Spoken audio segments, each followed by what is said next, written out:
Oi pessoal, tudo bem? Vamos continuar lendo há 2000 anos, vamos continuar viajando ali na época de Jesus Cristo, na era cristã. O livro começa no ano de 31 e traz a história do Emmanuel, quando ele era um senador romano chamado Públio Lentulus. Esse livro é psicografado por Chico Xavier e faz parte daquela série Romances de Emmanuel que eu me propus a fazer aqui. Já fiz dessa série o Paulo Estevão. Deixo aqui para você também se você quiser ver. Nesse caso seria a saga de Paulo de Tarso e aqui nós temos a saga do Públio Lentulus, que é aquele senador romano que, assim como o Paulo de Tarso, teve também o privilégio de se encontrar com Jesus Cristo, que falou diretamente a ele em um torpor, uma espécie de sonho, porém ele, que já tinha sido avisado em sonho, inclusive, de que ele tinha cometido muitas faltas em uma vida passada, quando ele se viu como um cônsul ali, como o próprio bisavô dele, em uma época bem distante, ele não entendeu e continuou ali plantando muito espinho para colher mais tarde. E aqui Emmanuel explica que ele abre essa página da vida dele, essa intimidade dele, não para nos trazer apenas divertimento, porque é um romance, porém para nos ajudar, para servir de roteiro, para que nós possamos ser sábios e aprender com o erro alheio. Eu peço então a Jesus Cristo que me ajude, que me permita fazer essa leitura da forma que seja mais compreensível para quem estiver acompanhando, para quem for assistir esse vídeo e que os ensinamentos desse livro possam ser passados e que aqueles comentários que eu fizer possam servir apenas para ajudar na compreensão onde for necessário e não para atrapalhar. Obrigada, Jesus Cristo, muito obrigada, Emmanuel e Chico Xavier. E nós estamos aqui no 10º capítulo e nós estamos vendo que depois que o senador, que acreditava que a mulher dele o traía com o governador Pôncio Pilatos, terminou tudo com ela, disse que ela ficaria vivendo como uma escrava na casa dele, ele não a mataria apenas pela filha deles, porém ele decidiu então que ele iria estar dando trabalho para o Pilatos, ele ia investigar a administração do Pilatos, já que ele estava acima de Pilatos hierarquicamente, e também ele ia aproveitar essa viagem que ele decidiu fazer ali por toda a Palestina, pela Galileia, para tentar encontrar o filho dele que tinha sido raptado. E aí quando ele parte, Tarquínios e Pôncio Pilatos descobrem e resolvem ir então fazer uma visita para elas, porque Pôncio Pilatos acredita piamente que porque o marido da Lívia não estava, ela cairia nos braços dele, como era o sonho doentio dele. E o Tarquínios também estava fazendo as suas investidas contra a Ana, a criada da Lívia. E aí ambas resolveram ir se refugiar ali na Samaria, na casa de Simeão, o tio da Ana. Nós vimos ali no final do vídeo anterior, então, que Simeão foi o primeiro que começou, então, colocou uma cruz ali como símbolo e começou a fazer as pregações dele, começou a divulgar o evangelho, começou, então, contando o que foi, como foi que ele testemunhou os últimos instantes de vida do Mestre Jesus Cristo antes de ser crucificado. E aí naquele momento ele tem uma visão também e ele ouve uma voz que diz a ele que talvez aquele sacrifício, que o sacrifício dele, que Jesus Cristo tinha dito que ele daria o testemunho de sacrifício dele, estava chegando a hora, porém que ele devia ensinar o rebanho dele a lição da renúncia e da humildade, com exemplo da própria dedicação e do próprio sacrifício dele, não seria em vão o sacrifício dele. E aí então o velho samaritano tinha o rosto lavado em lágrimas, mas doce serenidade irradiava do olhar carinhoso e compassivo dele, demonstrando-lhe as energias inquebrantáveis e valorosas. Então ele ergueu as mãos nesse momento e fez uma prece a Jesus Cristo, que foi concluída dessa forma: e se chegada é a hora dos sacrifícios, auxiliai-nos com a vossa misericórdia infinita, a fim de que não vacilemos em nossa fé nos dolorosos momentos do testemunho. E aí, então, isso assinalou o final da reunião E enquanto eles estava acontecendo isso ali, né, no Vale do Siquém, que foi para onde eles estavam, nós voltamos então a Cafarnaum, onde na mesma tarde chegaram o governador com grande aparato. Vamos continuar então. No burburinho das festanças numerosas, organizadas pelos prepostos de Herodes Antipas, o primeiro pensamento do viajante ilustre não nos pode ser olvidado. Sulpício, porém, após palestrar longamente com o amigo Otávio nas proximidades da residência do senador, onde foi posto ao corrente de todos os fatos, voltou a informá-lo de que ambas as presas cobiçadas haviam fugido como aves viajoras para os bosques da Samaria. Ou seja, esse Otávio é aquele amigo do Sulpício com quem ele falou ali, pediu para que ele que ele pudesse se encontrar com Ana, e esse que trabalha ali na casa da Lívia, então, e com certeza ele contou tudo, ele disse para onde elas tinham ido.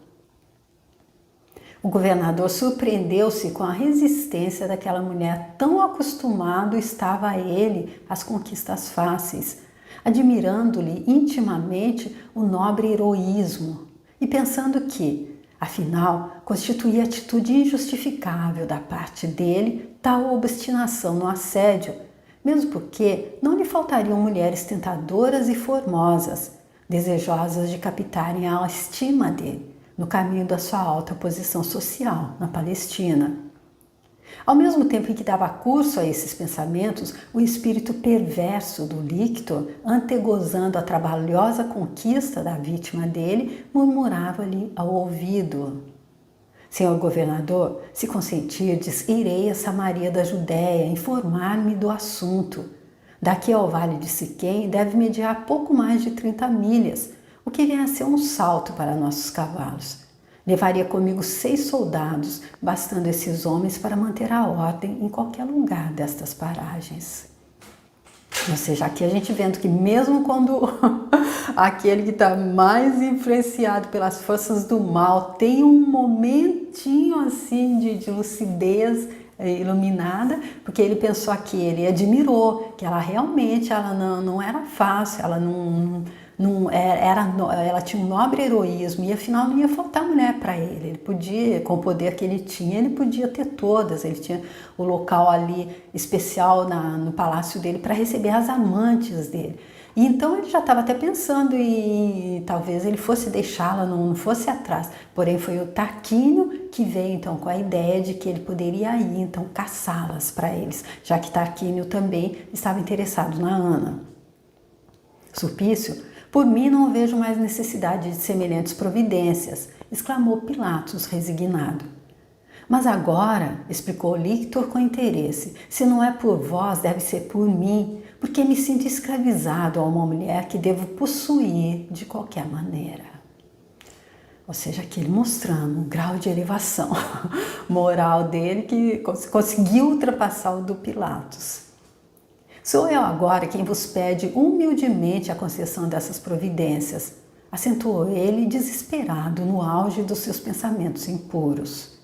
Está bem, murmurou Pilatos com displicência, como quem faz um favor a servo de confiança. Ou seja, displicência de que o que ele ia fazer, ele precisava possuir aquela mulher, mas se ela não quisesse. Então, a displicência não é nada, é menos que um animal. Então, se você precisa usá-la para isso, então tudo bem, vai lá. Concedo-te o que me pedes. Acho que o amor de um romano deve superar qualquer afeição dos escravos deste país. Ou seja, para ela seria uma honra ter o amor de um romano, ela que era uma serva, uma simples escrava. Podes partir, levando contigo os elementos da tua amizade, sem te esqueceres, porém, de que devemos regressar a Nazaré de hoje a 3 dias. Não te bastarão 2 dias para esse cometimento? Mas, continuou Lictor maliciosamente, e se houver alguma resistência? Por isso, leva teus homens, autorizando-te eu a tomar as iniciativas necessárias aos teus propósitos.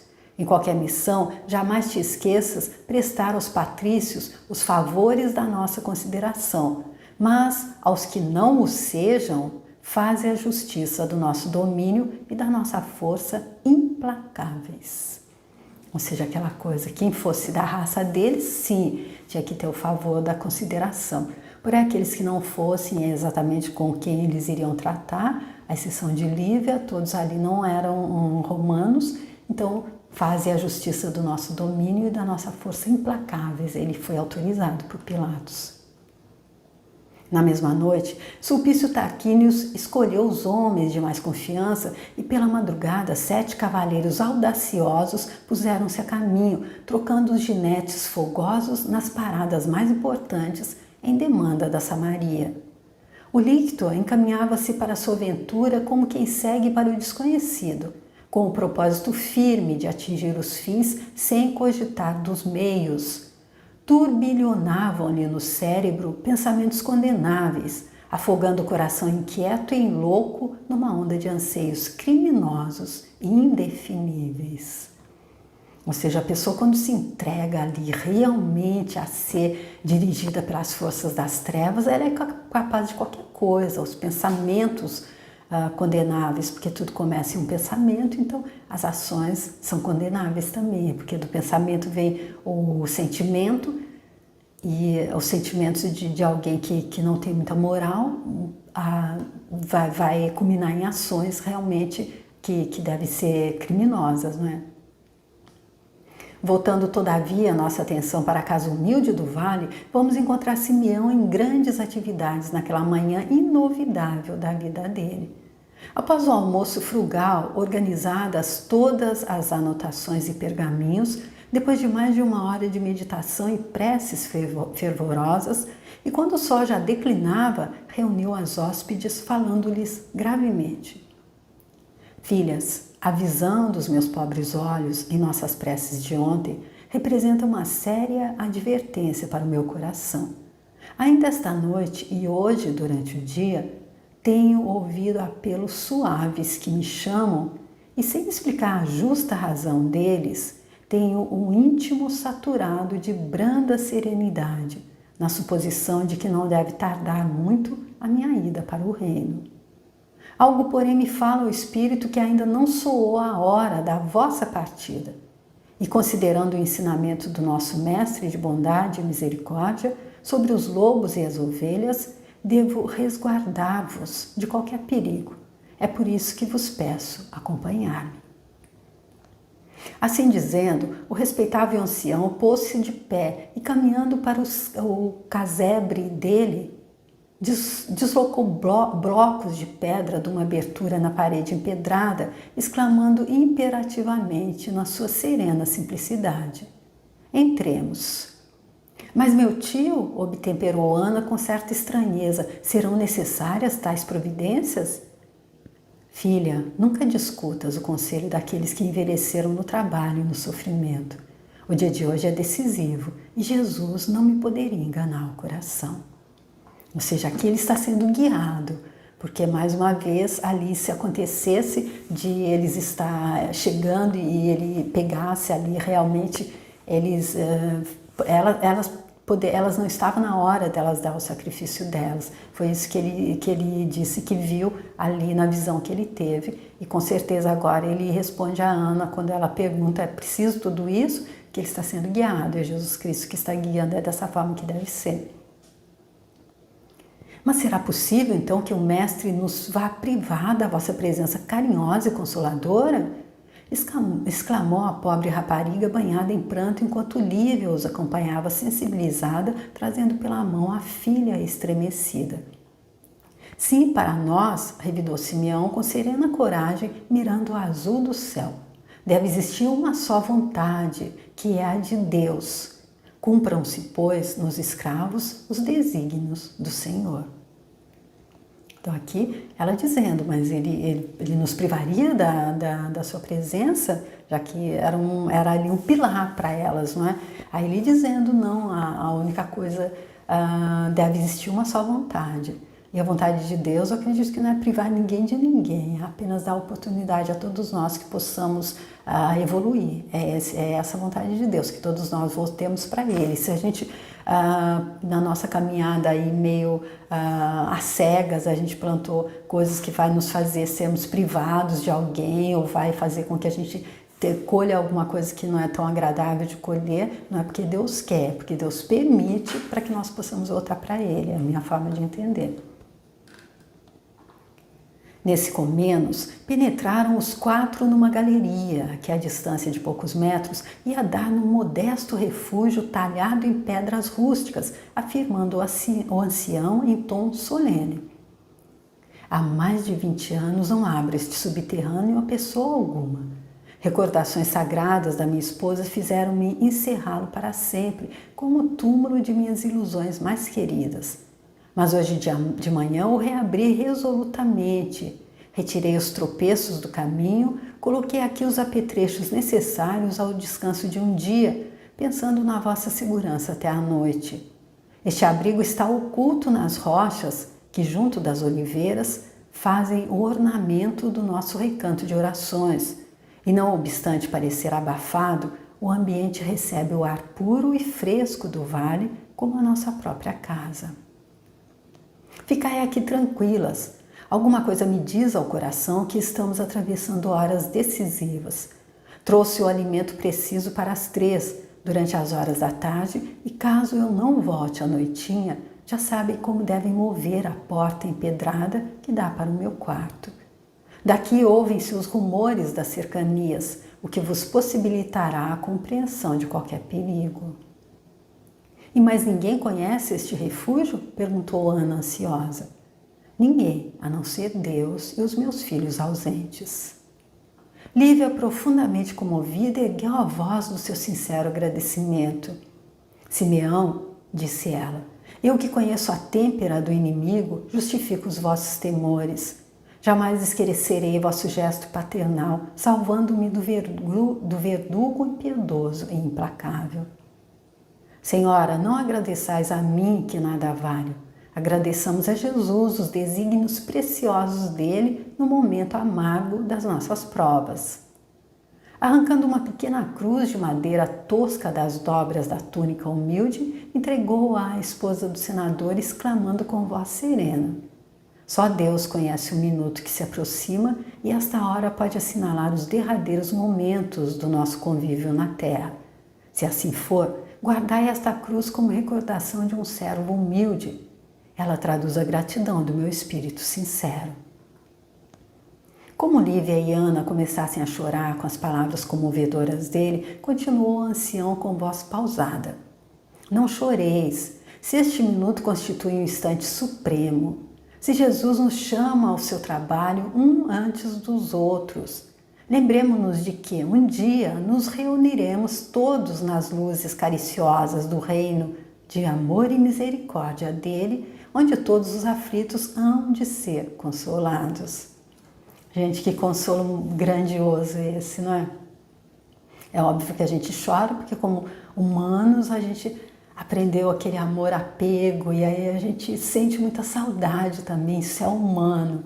Mas a gente, como seres infinitos divinos que somos, quando a gente chega nesse estado que está o Simeão aqui, que ele já deve ter andado muito, está muito ali bem na frente, ele já consegue entender essa grandiosa verdade e consolá-las. Não chorem, porque um dia nos reuniremos todos nas luzes cariciosas do seu reino de amor e misericórdia. E como se o espírito dele estivesse na plena contemplação de outras esferas, cujas claridades o enchessem de intuições divinatórias, prosseguiu dirigindo-se a Lívia comovidamente. Estejamos confiantes na providência divina. Caso o meu testemunho esteja previsto para breves horas, confio-vos minha pobre Ana. Como vos entregaria a minha recordação mais querida? Depois que abracei as lições do Messias, todos os filhos do meu sangue me desampararam, sem me compreenderem os propósitos mais santos do coração. Ana, porém, apesar da sua juventude, entendeu comigo o doce crucificado de Jerusalém. E olha, gente, que outro consolo incrível. para uma pessoa como eu, que nasci em um berço entre pessoas que acreditam piamente naquele Deus ciumento e vingativo, acreditam em céu e inferno, e que de jeito nenhum vão ver esse vídeo, vão ler esse livro. Já me disseram que eu estou usando os dons que Deus me deu para o mal, que eu devia estar, enfim. Olha que coisa incrível. A gente vê que eu vi um vídeo também, um filme super interessante, para você que se interessar, ele está na internet, eu acredito que no YouTube inteiro, gratuito, da vida do Dr. Bezerra de Menezes, que foi também, ele saiu, ele foi estudar fora da cidade dele, e de uma família muito católica. E ali ele conheceu o Espiritismo, conheceu as lições de Allan Kardec, e quando a família dele ficou sabendo, eles simplesmente mandaram uma carta para ele, e ele foi dizendo que ele não fazia mais parte da família. Então, o que é algumas pessoas dando algumas... sabe, alguns pics assim na gente, para essas pessoas que ele ficou aqui, o Simeão, explicando que todos os filhos do sangue dele o desampararam e só ficou a Ana. A Dr. Bezerra de Menezes foi retirado da família por uma carta. Então, Deus, não é? Cada um com o seu testemunho de sacrifício que deve dar. O importante é como ele é dado. Quanto a ti, Ana, disse pousando a destra na fronte da sobrinha, ama a tua patroa como se fosses a mais humilde das suas escravas. Nesse instante, porém, um ruído mais forte penetrou no recinto, como se um barulho incompreensível proviesse das rochas, parecendo mais um tropel de numerosos cavalos que se iam aproximando. O ancião fez um gesto de despedida enquanto Lívia e Ana se ajoelharam diante da figura austera e carinhosa dele. Austera, e agora veio... Ambas, entre lágrimas, tomaram-lhe as mãos encarquilhadas que cobriam de beijos afetuosos. Num relance, Simeão transpôs a pequena galeria, reajustando as pedras na parede com o máximo cuidado. Em poucos minutos, abria as portas da casa humilde e generosa Sulpício Tarquínios e os companheiros dele, compreendendo afinal que as advertências de Jesus no silêncio de suas orações fervorosas não haviam falhado. O líquito dirigiu-lhe a palavra sem qualquer cerimônia, fazendo o possível por eliminar a impressão que lhe causava a majestosa aparência do ancião, com seus olhos altivos e serenos e as longas barbas encanecidas. Ou seja, quando a gente está ao serviço do mal, quando a gente está realmente, a gente decidiu, não, vou ficar ali com a sombra mesmo. Tá certo? Eu disse no início que a ausência de consciência, não, a consciência tá ali, tá mostrando, olha, não é assim. Então ele fez o possível para eliminar essa impressão que a consciência dele estava dizendo, olha o que você vai fazer, olha quem é a pessoa com quem você está lidando, e mesmo que não fosse isso que você vai fazer, não se faz. Mas aí ele passou por cima disso, porque o objetivo dele era com as trevas. Meu velho, exclamou desabridamente, por intermédio de teus conhecidos, já sei que te chamas Simeão, e igualmente que hospedas aqui uma nobre senhora de Cafarnaum com a serva de confiança dela. Venho da parte das mais altas autoridades para falar particularmente com essas senhoras na maior intimidade possível. Enganai-vos, líquito, murmurou Simeão com humildade. De fato, a esposa do senador Lentulus passou por estas paragens, todavia apenas pela circunstância de se fazer acompanhar por uma de minhas sobrinhas netas, deu-me a honra de repousar nessa casa algumas horas. Mas deve saber onde se encontram neste momento? Não posso dizê-lo. Ignoras porventura? Sempre entendi, replicou o ancião corajosamente, que devo ignorar todas as coisas que venham a ser conhecidas para o mal dos meus semelhantes. Uau, que resposta, gente! Então, é aquela coisa de não mentir, ele não ia mentir. Ignoras porventura, ele podia dizer exatamente, não sei onde elas se encontram, mas não, ele era suficientemente grande para saber que mentira não cabe. Então, ele diz de uma outra forma, ele não mente. Sempre entendi que devo ignorar todas as coisas que venham a ser conhecidas para o mal dos meus semelhantes. Se a revelação do que ele sabia, para não mentir, seria para o mal do semelhante, então ele ignorava. Isto é outra coisa, redarguiu Sulpício encolerizado, como um mentiroso de quem se descobrissem os pensamentos mais secretos. Quer dizer então que me ocultas o paradeiro dessas mulheres por simples caprichos da tua velhice caduca? Não é isso. Conhecendo que no mundo somos todos irmãos, sinto-me no dever de amparar os mais fracos contra a perversidade dos mais fortes. Mas eu não as procuro para fazer mal algum e chamo-te a atenção para estas insinuações insultuosas que merecem a punição da justiça. Lictor, revidou Simeão com grande serenidade, se podeis enganar os homens, não enganais a Deus, com os vossos sentimentos inconfessáveis e impuros. Sei dos propósitos que vos trazem a estes sítios e lamento a vossa impulsividade criminosa. Vossa consciência está obscurecida por pensamentos delituosos e impuros, mas todo momento é um ensejo de redenção que Deus nos concede na sua infinita bondade.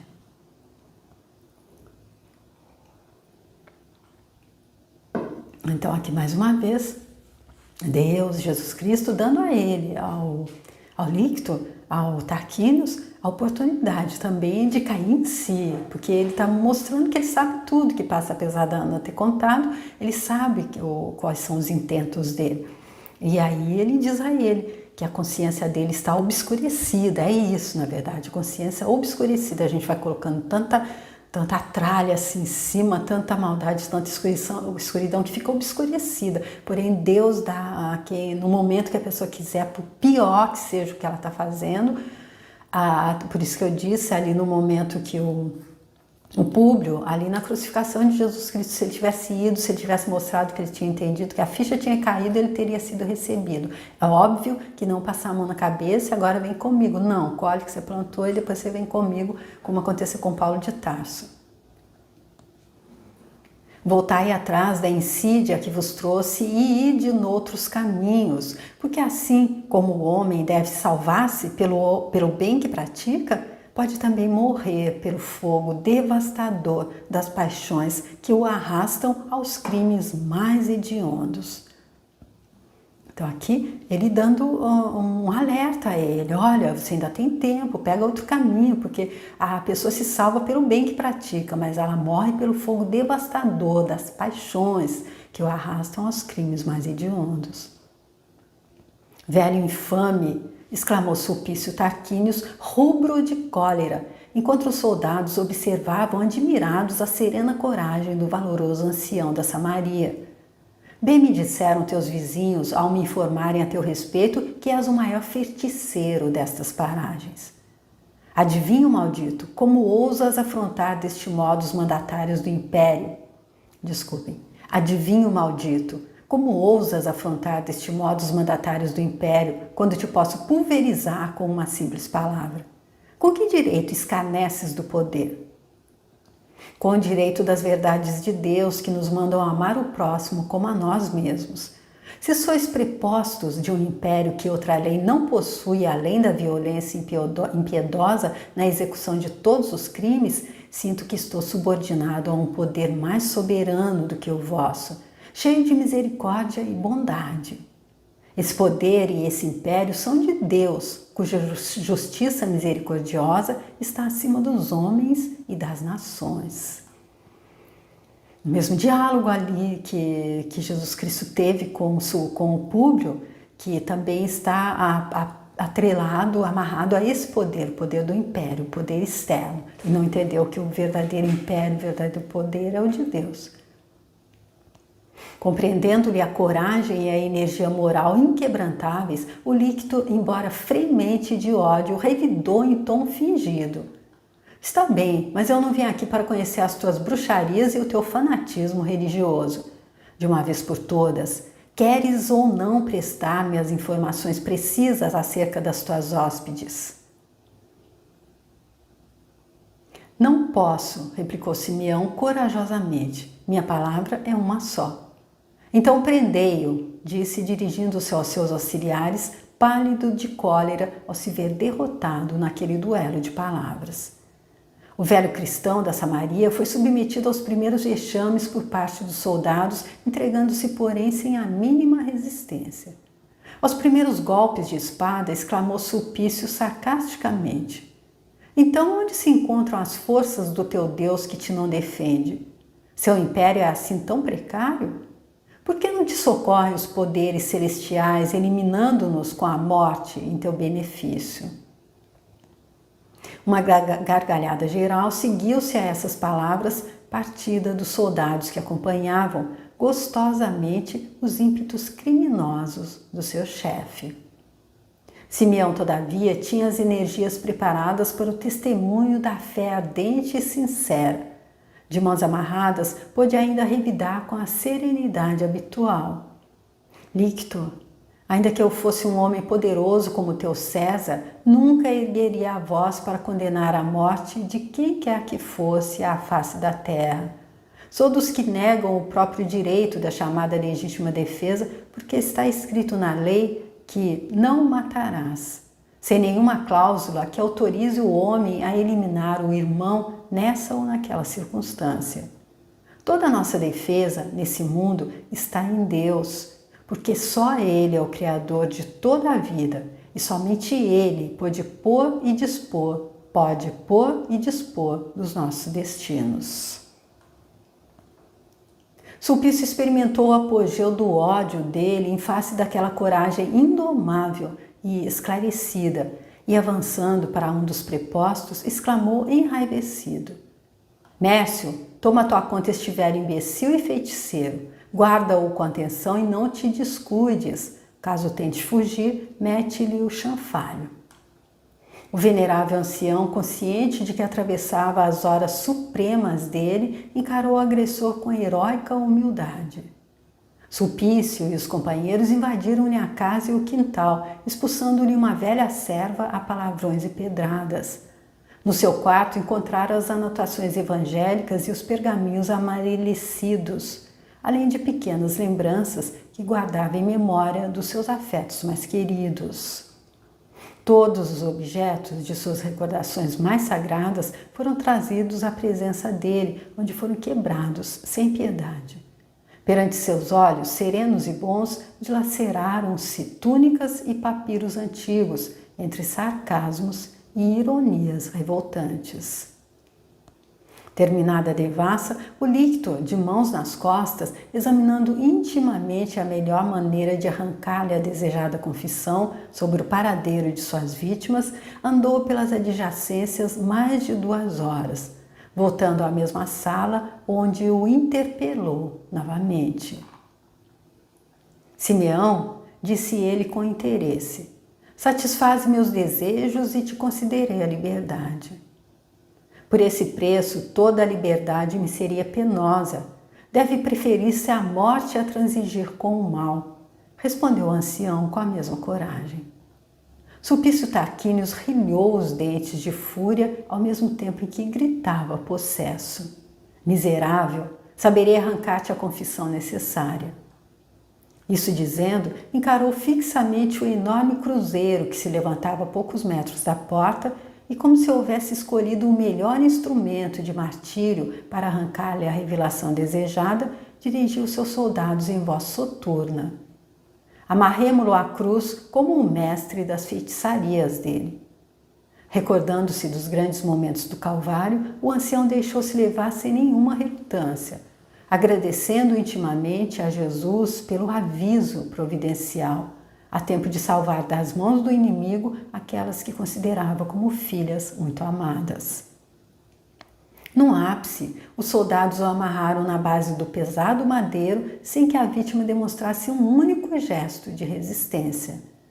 Avizinhava-se o crepúsculo e Simeão recordou que horas antes sofria o Senhor com mais intensidade. Em prece ardente, suplicou ao Pai Celestial ânimo e resignação para um angustioso transe. Lembrou-se dos filhos ausentes, rogando a Jesus que os acolhesse no manto de sua infinita misericórdia. Foi nesse ínterim que, amarrado à base da cruz pelos braços, pelo tronco e pelas pernas, viu que se aproximavam alguns dos companheiros de suas preces habituais para as reuniões do crepúsculo, os quais foram logo detidos pelos soldados e pelo chefe implacável. Inquiridos quanto ao ancião que ali se encontrava com o dorso seminu para os tormentos do açoite, todos, sem exceção de um só, alegaram não conhecê-lo. Mais que os ataques dos impiedosos romanos, semelhante ingratidão doeu-lhe fundo no espírito generoso e sincero, como se envenenado espinho lhe penetrasse o coração. Todavia, recompôs imediatamente suas energias espirituais e, contemplando o alto, murmurou baixinho numa prece ansiosa e ardente: também vós, Senhor, fostes abandonado. Éreis o Cordeiro de Deus inocente e puro e sofrestes as dores mais amargas, experimentando o fel das traições mais penosas. Não seja, pois, o vosso servo mísero e pecador que renegue os martírios purificadores do testemunho. A essa hora, já o recinto se encontrava repleto de pessoas que, de conformidade com as determinações de Sulpício, deveriam permanecer nos bancos grosseiros, dispostos em semicírculo, de modo a assistirem à cena selvagem, a título de escarmento para quantos viessem a desobedecer à justiça do império. O primeiro soldado, à ordem do chefe, iniciou o flagício. Todavia, da terceira vez que as mãos dele brandiam as extremas tiras de couro na execranda tortura, sem que o ancião deixasse escapar o mais ligeiro gemido, parou subitamente, exclamando para Tarquínios em voz baixa e em tom discreto: Senhor Lícito, no alto do madeiro há uma luz que paralisa meus esforços. Encolerizado, mandou Sulpício que um novo elemento o substituísse, mas o mesmo se repetiu com os algozes chamados ao trabalho sinistro. Foi então que, desesperado de ódio incompreensível, tomou Sulpício dos açoites, brandindo-os ele mesmo no corpo da vítima, que se contorcia em sofrimentos angustiosos.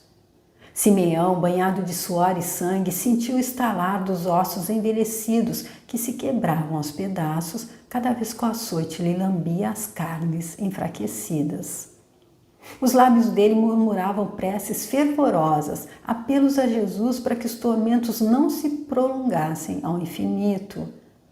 Todos os presentes, não obstante o terror que os levara à defecção para com o velho discípulo de Jesus, viam-lhe com lágrimas os inomináveis padecimentos.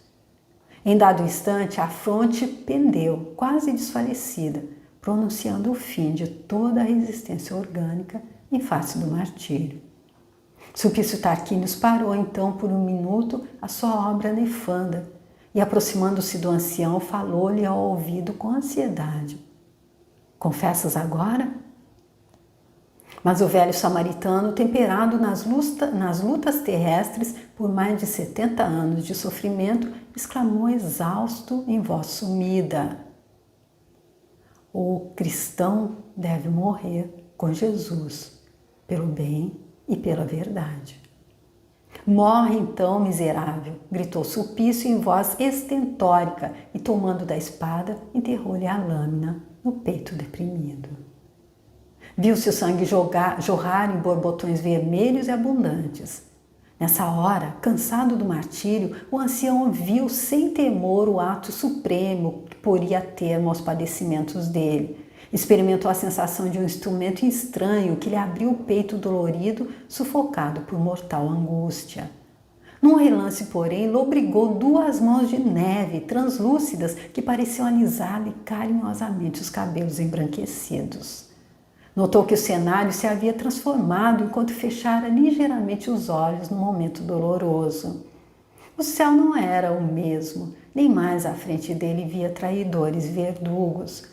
O ambiente estava saturado de luz branda e reconfortante, enquanto aos ouvidos dele chegavam os ecos suaves de uma cavatina do céu, entoada talvez por artistas invisíveis. Ouvia cânticos esparsos exaltando as dores de todos os desventurados, de todos os aflitos do mundo, divisando maravilhado o sorriso acolhedor de entidades lúcidas e formosas.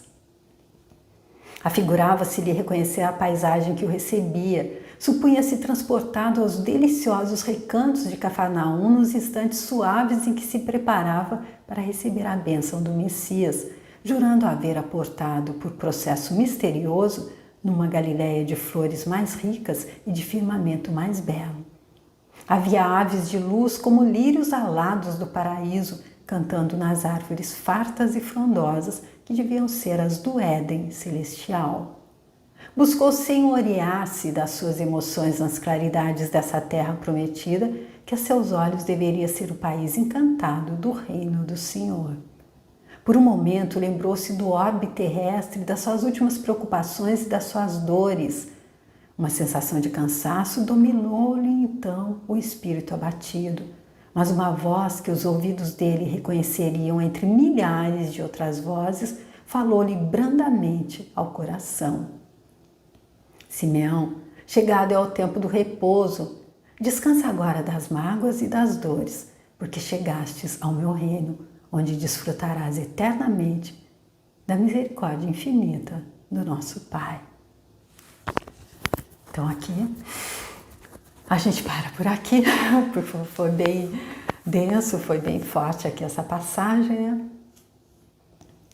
E a gente vê então como é que acontece quando é dado testemunho, aquele testemunho que é o testemunho apenas para mostrar que é o amor que constrói, que é o amor fraternal um pelo outro, é que deve imperar, e não o poder, aquele que é baseado nas fraquezas humanas, naquelas emoções contrárias ao amor, que faz com que um tenha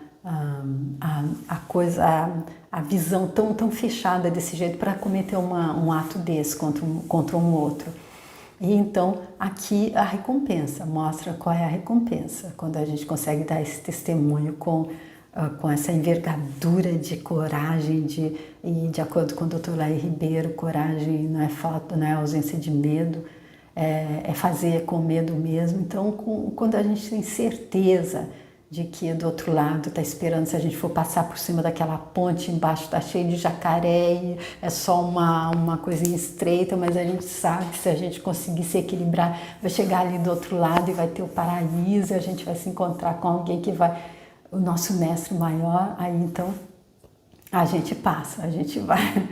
E aí foi isso que fez Simeão, absolutamente sem medo nenhum, porque ele não estava mais nesse estágio que eu estou. E aí, então, nós vamos ver como é que continua no próximo vídeo, tá bom, gente? Espero que vocês estejam gostando, que a minha leitura esteja sendo fácil de acompanhar e as intervenções não estejam atrapalhando.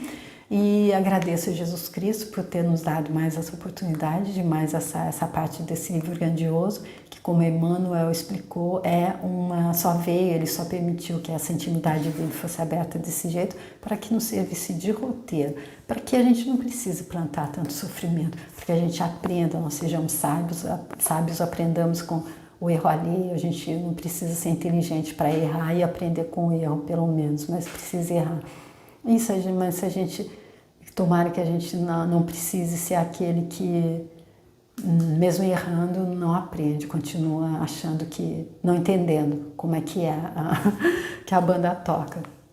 Tá bom, gente? Como o professor Hélio Couto diz, tem gente que mesmo sofrendo, mesmo ainda continua tudo como dantes no quartel de Abrantes, não entende.